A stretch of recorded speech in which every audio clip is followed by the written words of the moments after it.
సజ్జా child artist నుంచి హీరోగా ఎదిగాడు. తేజ హీరోగా నిలదొక్కునేందుకు చాలానే ప్రయత్నించాడు. కానీ తేజకు హనుమాన్ సినిమాతో బ్రేక్ వచ్చింది. అంతకు ముందు చేసినవన్నీ ఒకెత్తు అయితే హనుమాన్ మరో ఎత్తు అన్నట్లుగా మారింది. ఇక ఈ హనుమాన్ మూవీతో తేజ సజ్జా నేషనల్ వైడ్ గా ఫేమస్ అయిపోయాడు. అందుకే నెక్స్ట్ ప్రాజెక్టులను ఎంచుకునేందుకు చాలా టైం తీసుకున్నాడు.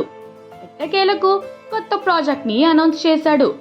ఈగల్ సినిమాతో కార్తిక్ ఘట్టమనేని తన సత్తాని చాటుకున్నాడు. కమర్షియల్ గా ఈ మూవీ సంగతి పక్కన పెడితే టెక్నికల్ గా ఎంతో బ్రిలియంట్ అని అంతా మెచ్చుకున్నారు. ఈ మూవీతో దర్శకుడు కార్తిక్ ఘట్టమనేని సత్తా ఏంటో అందరికీ తెలిసి వచ్చింది. పీపుల్స్ మీడియా ఫ్యాక్టరీలో ఈగల్ సినిమాను చేసిన కార్తిక్ మళ్ళీ ఇప్పుడు మరో ప్రాజెక్ట్ ను అనౌన్స్ చేశాడు. తేజ సజ్జా హీరోగా ఓ సూపర్ హీరో సినిమాను ప్లాన్ చేశారు. హనుమాన్ సినిమాతో తేజ సజ్జా సూపర్ హీరోగా నటించాడు. ఇక ఇప్పుడు మళ్ళీ అదే కాన్సెప్ట్ తో రాబోతున్న చిత్రానికి ఓకే చెప్పినట్లుగా తెలుస్తోంది. తేజ సజ్జా సూపర్ యోధా అనే సినిమాతో ముందుకు రాబోతున్నాడు. ఈ మేరకు పీపుల్స్ మీడియా అధికారికంగా ప్రకటించింది. ఈ movie project details, title announcement April 18న ప్రకటించబోతున్నారంట.